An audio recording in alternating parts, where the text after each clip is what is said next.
Ladies and gentlemen, members of the jury, members of the Roll the Tape film crew. This has been the most controversial topic regarding performance enhancement drugs in the history of the sport of boxing. Yes, some of you may be thinking to yourselves, well, how is this the most controversial topic with regards to performance enhancement drugs in boxing when there were other boxers that tested positive for a banned substance? There are boxers who have tested positive for a banned substance more recently than in the past. Both of these ideas and school of thoughts are true. But I'm talking about one that involves Ryan Garcia. One of the reasons why I say it's the most controversial topics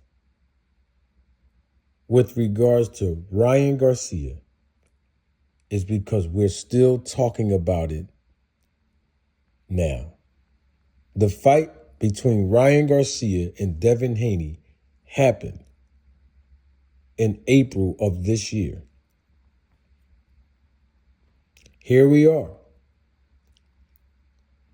6 months later, and we're still talking about it as a hot button issue.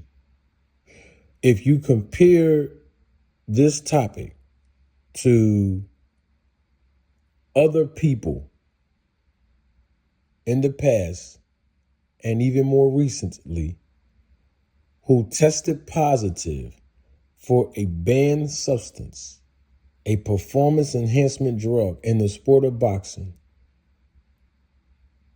it hasn't even gone past a month. For example, when we talk about Better Beef having what was called an analytical finding for human growth hormone in his system after his test results were revealed, no one was talking about it too much. Alicia Baumgartner, who also tested positive for a banned substance in her system. Of course, there was controversy surrounding the fact that somehow, some way, I believe those that were responsible for collecting her blood and urine, the DCOs, somehow, some way, had her specimens stored overnight opposed to shipping it out to the lab immediately. This is what we heard. So I have to say allegedly. I don't know if there was any evidence of that proved that. But my point is, after a little bit, we didn't hear about that anymore. And the list goes on and on and on. But here we are, still talking about Ryan Garcia testing positive for small traces of ostarine in his system. And it's good that we're talking about it, because if anyone's an advocate for anti-doping in the sport of boxing, you know it's me. But I found it interesting that Tim Bradley spoke out. This is not the first time he told this story, but this is the second time that I heard the story from Tim Bradley. Publicly, I mean. And Greg Hackett, who is doing a tremendous job on YouTube. He's doing a tremendous job on his channel. So salute to my guy, Greg Hackett. That's my main man, my guy. He had Tim Bradley on his show.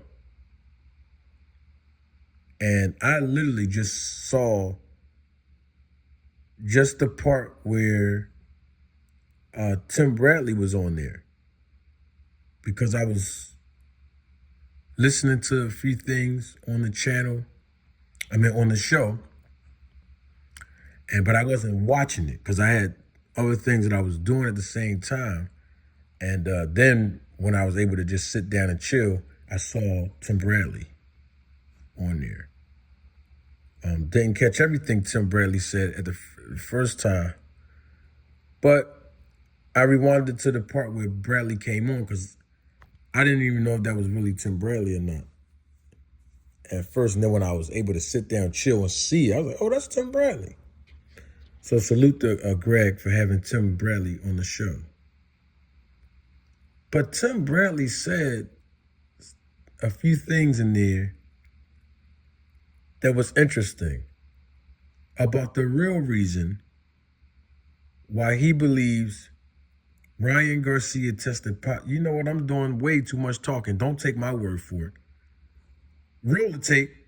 I don't condone drug using in boxing. I don't. But I'm just going to let y'all know what I heard. So an inside source, somebody real close on the inside, told me that Monday, Ryan Garcia was 20 pounds overweight.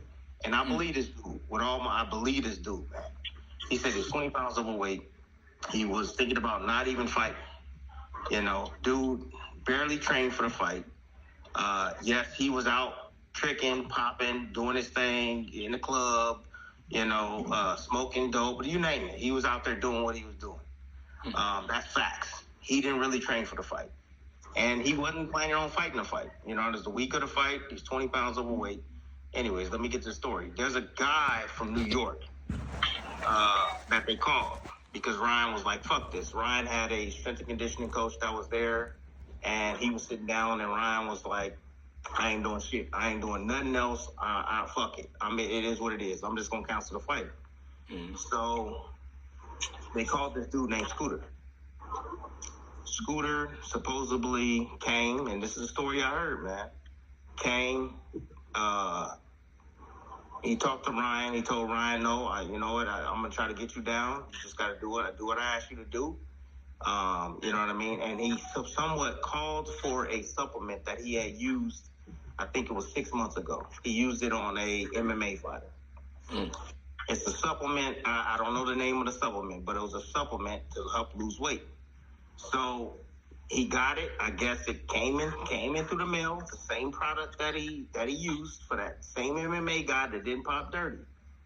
And he gave it to Ryan. Ryan, got down to like 143, and Ryan was like, I'm fucking done. I'm not doing nothing else before the weigh-ins. I'm done. 143 is it. I'm not gonna fucking make the weight. All right?